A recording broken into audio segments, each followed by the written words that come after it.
இந்த மேடை மிக வித்தியாசமான மேடை.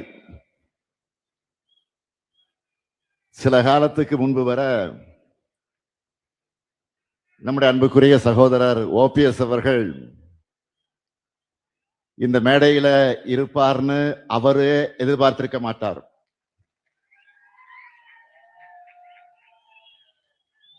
ஆனா லேட்டா இருந்தாலும்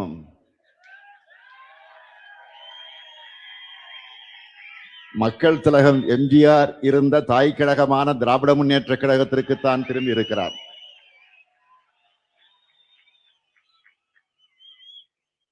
அவரையும் அவருடன் நம்முடைய இயக்கத்திற்கு திரும்பி இருக்கக்கூடிய உடன்பிறப்புகளையும் திராவிட முன்னேற்ற கழகத்தின் தலைமை தொண்டனா நான் மனமு வந்து வரவேற்கிறேன். மக்கள் திலகம் எம்ஜிஆருக்கு நீங்கள் மட்டுமல்ல, நானும் ரசிகன் தான்.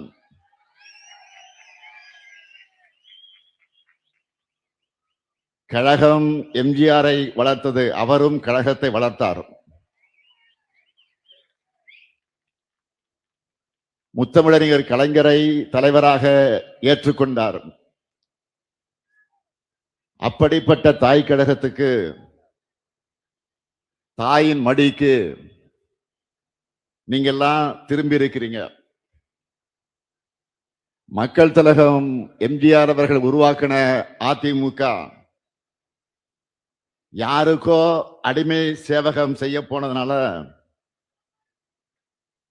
உரிமை குரல் எழுப்பி தாய் கழகத்திற்கு திரும்பி இருக்கீங்க.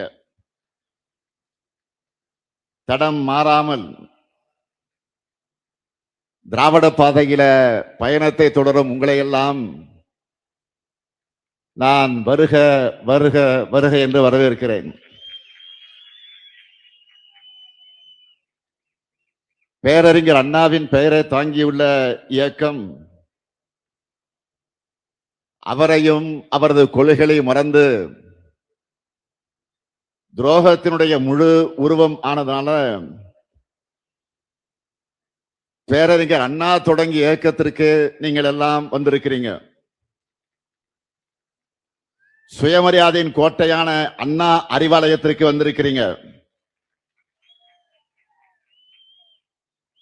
அண்ணாவின் தம்பியாக, கலைஞரின் உடன்பிறப்பாக உங்களை எல்லாம் வருக வருக என மீண்டும் மீண்டும் வரவேற்கிறேன். நம்முடைய அருமை சகோதரர் ஓபிஎஸ் அவர்களை இந்த மேடையில பார்க்கும்போது எனக்கு ஒரு நிகழ்ச்சி நினைவுக்கு வருது. 2008 தலைவர் கலைஞர் அவர்கள் முதலமைச்சராக இருந்தப்போ நம்ம ஓபிஎஸ் அவர்கள் சட்டமன்ற எதிர்க்கட்சி துணைத் தலைவராக இருந்தார். அப்போ நவம்பர் 11 இலங்கை தமிழர் பிரச்சனை குறித்து சட்டமன்றத்தில் நடந்த கவன ஈர்ப்பு தீர்மானத்தின் மீதான விவாதத்தில் நம்ம ஓபிஎஸ் அவர்கள் பேசினார்கள். மறுநாள் காலையில முரசொலியில என்ன ஹெட்லைன்ஸ் போட்டாங்க தெரியுமா? பச்சை தமிழர் பன்னீர்செல்வம் குறிப்பிட்டு செய்தியை வெளியிட்டாங்க. நம்ம ஓபிஎஸும் முரசொலி செய்தியை குறிப்பிட்டு அவையில பேசினார். உடனே கலைஞர் என்ன சொன்னார் என்று கேட்டால், பச்சை தமிழர் பன்னீர்செல்வம் அதற்காக கவலைப்படக்கூடாது. பச்சை தமிழர்னு தந்தை பெரியார் அவர்கள் காமராசருக்கு பட்டமே கொடுத்திருக்கிறார். அதைத்தான் முரசொலி கொடுத்திருக்கிறது. அதுவும் முரசு அடித்து கொடுத்திருக்கிறதுன்னு தலைவர் கலைஞர் சொன்னார். இப்படி தலைவர் கலைஞரால் பாராட்டப்பட்ட ஓ பன்னீர்செல்வம் அவர்கள் திராவிட முன்னேற்ற கழகத்தில் இணைஞ்சதை நினைச்சு நான் மிகுந்த மகிழ்ச்சி அடைகிறேன். நம்ம ஓபிஎஸ் அவருடைய ஸ்பெஷாலிட்டி என்னன்னு கேட்டா, எப்பவுமே சிரிச்ச முகமாகத்தான் இருப்பார். கூட பாருங்க, அதுதான் அவருடைய பண்பு. பொதுவா ஒருத்தரை ஒருத்தர் முறைச்சுக்கிட்டாதான் பிரச்சனை ஆகும். ஆனா நம்ம ஓபிஎஸ் அவர்களுக்கு அவருடைய சிரிப்பே ஒரு காலத்தில் அவருக்கு பிரச்சனை ஆயிடுச்சு. ஒரு முறை அவர் என்னை பார்த்து சிரிச்சிட்டார் சட்டமன்றத்தில். உடனே ஸ்டாலினை பார்த்து ஓபிஎஸ் சிரிச்சிட்டார்னு ஏதோ 2 நாட்டுக்குள்ள போர் வந்த மாதிரி பிரச்சனை ஆக்கிட்டாங்க. அரசியல்ல 1000 விமர்சனங்கள் இருக்கலாம். ஆனா சட்டமன்றத்திலையும் பொதுவெளியிலையும் ஒருத்தர் சந்திக்கும் போது நலம் விசாரிக்கிறது அரசியல் மாண்பு, அதுதான் பண்பாடு. அப்படித்தான் அப்ப முதலமைச்சராக இருந்த சகோதரர் ஓபிஎஸ் அவர்களை பார்த்து மரியாதைக்காக வணக்கம் வச்சன். அவரும் சிரிச்சார். உடனே இதை குற்றச்சாட்டா ஆக்கிட்டாங்க. ஆனா யார் என்ன சொன்னாலும் தன்னுடைய பண்பை மாத்திக்காம அமைதியோடவும் அன்போடவும் அதே சிரித்த முகத்தோடு இன்றைக்கும் இருக்கிறார் நம்ம ஓபிஎஸ் அவர்கள். அமைதியும் புன்னகை மட்டுமல்ல, ஓபிஎஸ் சொன்னா ஞாபகத்துக்கு வரக்கூடிய ஒரே சொல் விசுவாசம். மறைந்த அம்மையார் ஜெயலலிதா அவர்கள் தான் அமர்ந்த முதலமைச்சர் இருக்கையில நம்முடைய ஓபிஎஸ் அவர்களை 2 முறை அமர வச்சார். தன்கிட்ட ஒப்படைச்ச அந்த அரசாட்சிய எந்த துரோகமும் இல்லாம திருப்பி ஒப்படைச்ச நேர்மைக்கு சொந்தக்காரர்கள் தான் ஓபிஎஸ். அதனாலதான் அம்மையா ஜெயலலிதா அவர்களை சகோதரர் ஓபிஎஸ் அவர்களை பற்றி புகழ்ந்து பேசியிருக்கிறார். விசுவாசத்திற்கு ஒரு ஓபிஎஸ்னா துரோகத்திற்கு அடையாளமாக இருக்கிறவர் தான் பழனிசாமி அவர்கள். கூவத்தூர்ல அம்மையார் சசிகலா காலில் ஊர்ந்து தவழ்ந்து போய் முதலமைச்சராயிட்டு அந்த அம்மையாரை நோக்கிய நீ எனக்கு பதவி வாங்கி தந்தாயா என்று ஒருமையிலே கேட்டவர் தான் பழனிசாமி அவர்கள். அவர் இன்னும் என்னவெல்லாம் சொல்லி இருப்பார் என்று நம்முடைய சகோதரர் ஓபிஎஸ் அவர்களுக்கு நன்றாக தெரியும்.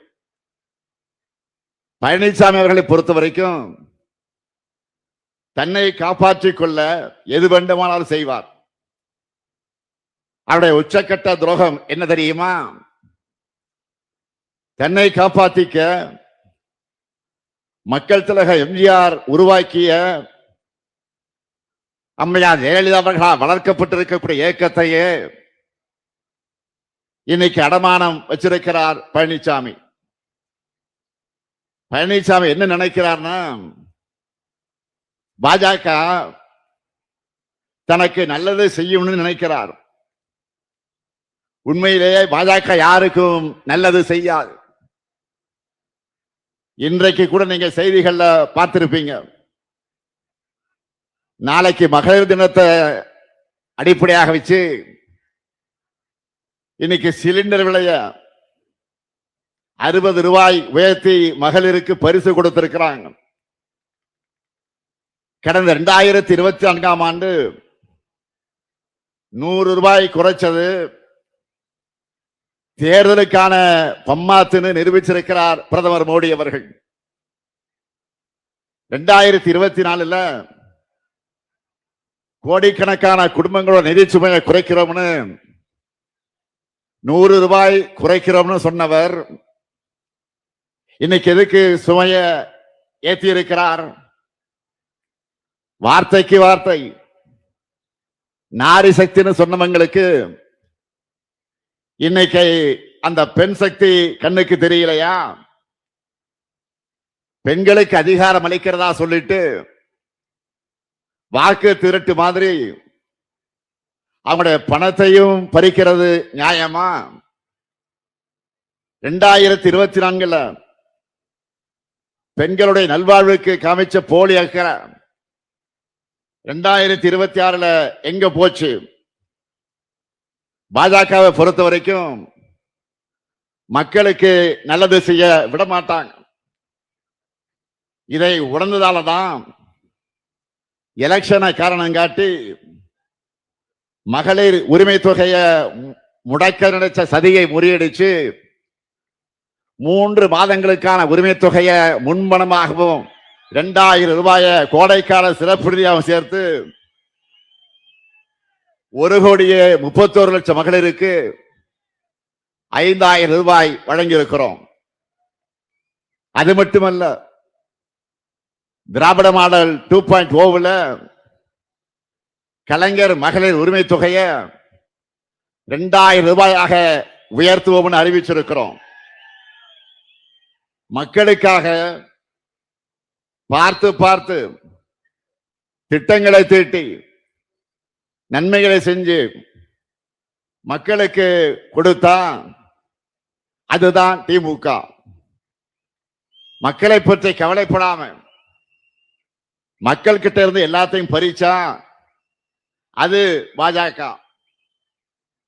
இப்படி யாருக்குமே நன்மை செய்யாத பாஜகவா அதிமுகவுக்கு நன்மை செய்ய போகுது? அதிமுகவுடைய ரத்தத்தை தான் உறிஞ்சி எடுக்கும். அதுதான் நடக்க போகுது.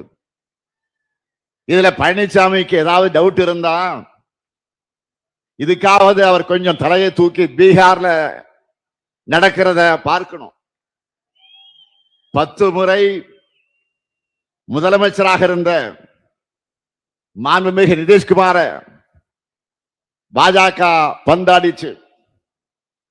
பீகார்ல நிதிஷ்குமார் அவருடைய ஐக்கிய ஜனதாதள தலைமையில் நடக்கிற என்டிஏ ஆட்சியில ஐக்கிய ஜனதாதளத்தினுடைய தலைவர் நிதிஷ்குமார் பொறுப்பை, முதலமைச்சர் பொறுப்பை ராஜினாமா செஞ்சுட்டு இன்றைக்கு மாநிலங்களவை எம்பியாக போகிறார். இத்தனைக்கும் கடந்த நவம்பர் மாதம் தான் சட்டமன்ற தேர்தல் முடிஞ்சு நிதிஷ்குமார் சிஎம் ஆனார், முதலமைச்சரானார். அதுக்குள்ள அவர் பதவி விலகுகிறார் என்ற செய்தி அதிர்ச்சியாக இருக்கிறது. நிதிஷ்குமார் அவர்களுக்கு பதிலாக பாஜக சார்பில் புதிய முதலமைச்சர் பொறுப்பேற்க இருக்கிறதாக தகவல்கள் ஆதாரத்தோடு வருகிறது. இன்றைக்கு நிதிஷ்குமார் அவர்களுக்கு ஏற்பட்டிருக்கக்கூடிய கதிதான் நாளைக்கு பழனிசாமி அவர்களுக்கும். அதுக்கு அவர் முதல்ல வெற்றி பெறணும் நீங்க நினைக்கிறது எனக்கு கேட்குது. எனக்கு கிடைச்ச தகவல் படி அதிமுகவில் பழனிசாமி அவர்களுக்கு பதிலாக ஆல்ரெடி வேறு ஒருவரை பொதுச் செயலாளரா பாஜக தேர்ந்தெடுத்து வச்சிருக்கு. பழனிசாமி அவர்களை இந்த தேர்தல் வரைக்கும் தான் பாஜக வச்சிருக்கும். பிறகு அவரையே தூக்கி விடுவாங்க. அதுதான் நடக்க போகுது. ஒருவேளை பாஜக கூட கூட்டணி வைக்க மறுத்திருந்தா இப்பவே மாத்தி இருப்பாங்க. அந்த அளவுக்கு அதிமுக பாஜகவுடைய கண்ட்ரோலுக்கு போயிடுச்சு. அதிமுக தொண்டர்களுடைய வாக்குகளை வாங்கி தன்னை வளர்த்துக்க பாஜக போட்டிருக்கக்கூடிய திட்டத்திற்கு துணை போயிருக்கிறார் திருவாளர் பழனிசாமி அவர்கள். என்டிஏ சார்பில் இப்போ நடைபெறக்கூடிய தேர்தலுக்கான கூட்டங்களை பார்க்கிறீங்க. அதை கவனிச்சிருந்தீங்கன்னா நல்லா உங்களுக்கே புரியும். அதிமுக கூட்டணின்னு சொல்ல மாட்டாங்க, என்டிஏ கூட்டணி தான் சொல்லுவாங்க. ஏன் பிரதமர் மோடியே அதிமுக பெயரையே சொல்ல மாட்டார். 2 விரல் காட்டுற படத்தை கூட மாத்திடுவாங்க. இந்த பேட்டர்ன்கள் எல்லாம் கவனிச்சா மகாராஷ்டிராவில் சிவசேனாவுக்கு நடந்த மாதிரி பீகார்ல நிதிஷ்குமாருக்கு நடக்கிற மாதிரி தான் தமிழ்நாட்டில் பழனிசாமி அவர்களுக்கு நடக்க போகுது. இதையெல்லாம் முன்கூட்டியே சரியா கணிச்ச காரணத்தால்தான் மக்கள் தலைவர் எம்ஜிஆர் பாதையில உண்மையான திராவிட இயக்கத்திற்கு திரும்ப வேண்டும் என்று முடிவெடுத்து அதிமுக உண்மை தொண்டர்கள் எல்லாம் தாய் கழகமான திராவிட முன்னேற்ற கழகத்திற்கு வந்திருக்கிறார்கள். நீங்கள் மட்டுமல்ல, இன்னும் ஏராளமான வந்துகிட்டு இருக்கிறாங்க. தென் மாவட்டங்கள்ல போதுமான அளவு வளர்ச்சி இல்லைன்னு பொதுவா இங்க இருக்கக்கூடிய மக்கள் கிட்ட ஒரு குறை இருக்கும். கடந்த 5 ஆண்டுகள்ல அந்த நிலையை மொத்தமாக நாம் மாத்தி இருக்கிறோம். இன்னைக்கு கூட கலெக்டர் கிட்ட, மாவட்ட ஆட்சித்தலைவர்கிட்ட கேட்டேன். மதுரைக்கு மட்டும் 6000 கோடி ரூபாய்க்கு மேல சிறப்பு உட்கட்டமைப்பு திட்டங்களை நம்ம ஆட்சிகளை ஏற்படுத்தி கொடுத்திருக்கிறோம்னு ஒரு பெரிய நம்பரை சொன்னார். மதுரையில இருக்கக்கூடிய ஒவ்வொரு குடும்பத்திலையும் நம்ம அரசினுடைய திட்டங்களால பயனடையக்கூடிய மக்கள் இருக்காங்கன்னு சொன்னார். அறிவு வளர்ச்சிக்காக கலைஞர் நூற்றாண்டு நூலகம், ஜல்லிக்கட்டுக்காக கலைஞர் நூற்றாண்டு ஏறுதழுதல் அரங்கம், தமிழருடைய தொன்மையாக அடையாளமாக இருக்கக்கூடிய கீழடி அருங்காட்சியகம், புறநெறி அருங்காட்சியகம், போக்குவரத்து நெரிசலை குறைக்க வீரவங்க வேலுநாச்சியார் மேம்பாலம், சமீபத்திய நேதாஜி சுபாஷ் சந்திரபோஸ் மேம்பாலம், இதே திருமங்கலத்துல வீரபாண்டிய கட்டபொம்மன் சாலை மேம்பாலம்னு உங்களுடைய நீண்டகால கோரிக்கை எல்லாம் நிறைவேற்றப்பட்டிருக்கு. அது மட்டும் இல்லாம கோயில் நகரமா இருக்கக்கூடிய மதுரை ஐடி செக்டாரிலையும் வளர்ச்சியை காண்பதற்காக தென் மாவட்ட இளைஞர்களுடைய வேலை வாய்ப்புக்காக மாட்டுத்தவணையில டைடல் பார்க், மிகப்பெரிய டைடல் பார்க் சுமார் 300 கோடி ரூபாய் செலவில் கட்டப்பட்டு விரைவில் திறக்கப்படவிருக்கிறது. போன மாசம் கூட நான் மதுரைக்கு வந்தேன். 11 லட்சம் மக்கள் பயனடையக்கூடிய கூட்டு குடிநீர் திட்டத்தை தொடங்கி வச்சேன். எல்காட் நிறுவன கட்டடம், வண்டியூர் புதுப்பிக்கப்பட்ட பூங்கா என பல திட்டங்களை திறந்து வச்சிருக்கிறோம். மதுரையில கடந்த டிசம்பர் மாதத்துல முதலீட்டாளர் மாநாடு நடத்தி 36,660 கோடி ரூபாய்க்கு முதலீடுகளை உறுதி செஞ்சிருக்கிறோம். நெல்லையில டாடா சோலார் நிறுவனத்தை திறந்து வச்சிருக்கிறேன். முத்து நகரான தூத்துக்குடியில நியூ டைடல் பூங்காவையும் திறந்து வச்சிருக்கிறேன். பெருமையோடு சொல்றேன், இப்படி இன்னும் நிறைய பணிகளை தென் மாவட்டங்களை ஒட்டுமொத்த வளர்ச்சிக்காக செஞ்சிருக்கிறோம். அவ்வளவு பெரிய லிஸ்ட் என்னிடத்துல இருக்கு. அடுத்து நாம தான் இன்னும் செய்ய போறோம். கடந்த வாரம் பிரதமர் மோடி அவர்கள் மதுரை வந்தாரு. அவரால் இது போல ஏதாவது சொல்ல முடிஞ்சதா? 5 ஆண்டு கால நாம இத்தனை பெரிய திட்டங்களை முடிச்சிருக்கிறோம். அறிவிச்சு 10 ஆண்டுகளாகியும் பாஜக அரசு இதுவரை எய்ம்ஸ் மருத்துவக் கல்லூரியை கட்டி முடிக்கல. இதுதான் நமக்கு அவங்களுக்கு இருக்கக்கூடிய மிகப்பெரிய வித்தியாசம். இதுதான் திராவிட மாடலுக்கும் அவங்களோட டப்பாயினி மாடலுக்கு இருக்கக்கூடிய வித்தியாசம். எய்ம்ஸ் கட்ட தாமதம் மட்டுமல்ல, இதே மதுரையில மெட்ரோ ரயிலும் வரவிடாம தடுக்கிற ஆட்சியா ஒன்றிய பாஜக அரசு இருக்கு. இப்படி எந்த சாதனையும் செய்யாம இருக்கிற காரணத்தாலதான் திமுக கூட்டணியில ஏதாவது குழப்பம் ஏற்படாதா? அதுல குளிர்காயலாமான இவங்க ஏங்கிக்கிட்டு இருந்தாங்க. நம்முடைய கொள்கை கூட்டணி அதற்கு இடம் கொடுக்காம தொடர்ந்து 4வது பொதுத் தேர்தலை சந்திக்க தயாராயிடுச்சு. அதனாலதான் நான் அறிவாலயத்திலிருந்து காங்கிரஸ் கட்சியுடைய கூட்டணி பேச்சுவார்த்தை முடிஞ்சு காரில் ஏறுகிற போது அறிவாலயத்தை வெளியில் நின்று கொண்டிருக்கக்கூடிய பத்திரிகை நிருபர்கள் என்னை பார்த்து என்ன ஆச்சு என்று கேட்டப்போ நான் வேண்டுமென்றோ திட்டமிட்டு சொல்லல, கையை இப்படி காண்பித்து முடிஞ்சு போச்சுன்னு சொன்னேன். அவ்வளவுதான். அது வைரல் ஆச்சு. இது கொள்கை கூட்டணி மட்டுமல்ல, மக்கள் மீண்டும் மீண்டும் நம்பிக்கையோடு தேர்ந்தெடுக்கக்கூடிய வெற்றி கூட்டணி. தமிழ்நாட்டில் மதக்கலவரமும் மக்களுடைய மோதலும் நடக்காத பாதுகாத்து வளர்ச்சியில மட்டுமே போக்கஸ் பண்ற மதச்சார்பற்ற முற்போக்கு கூட்டணி. அதை உணர்ந்துதான் தமிழ்நாட்டின் வளர்ச்சியில் அக்கறை கொண்ட பலரும் தொடர்ந்து நம்முடைய கூட்டணியில் இணைஞ்சு 2021 தேர்தலின் போது இருந்ததை விட நாம கூடுதலா இப்ப பலம் பெற்றிருக்கிறோம். சாதனைகள், கொள்கை உறுதி, கூட்டணி வலிமைன்னு மூன்றிலும் சென்டம் ஸ்கோர் பண்ணி இருக்கிறோம். அதனாலதான் வெல்வோம் 200 என்று என்னால் தைரியமாக சொல்ல முடியுது. நான் உறுதியா சொல்றேன், வர சட்டமன்ற தேர்தலில் திமுக தலைமையிலான மதச்சார்பற்ற முற்போக்கு கூட்டணி 200க்கு அதிகமான தொகுதிகளில் வென்று மீண்டும் நாம் ஆட்சி அமைப்போம். இன்னும் சொன்னா திமுக தான் வெற்றி பெற போகுதுன்னு பாஜகவே நினைக்குது. அதனாலதான் நம்முடைய பிரச்சார பீரங்கியாக இருந்த ஆளுநர் திரு ரவி அவர்களை திடீர்னு மாத்திட்டாங்க. ஸ்டாலினுக்கு மறுபடியும் பதவி பிரமாணம் செஞ்சு வைக்கணும்னு விரக்தியில அவர் கிளம்பிட்டார்.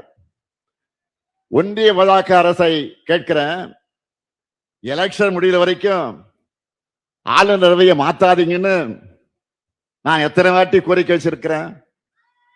மாண்புமிகு பிரதமருக்கு, உள்துறை அமைச்சருக்கு எத்தனை முறை கோரிக்கை வச்சிருக்கிறேன். இதுல கூட கோரிக்கை நிறைவேற்றி தர மாட்டீங்களா? இருந்தாலும் ஆளுநர் ரவி அவர்களை மாத்தினாலும் நம்முடைய வெற்றியை இன்றைக்கு உறுதி செஞ்சிருக்கிறாங்க.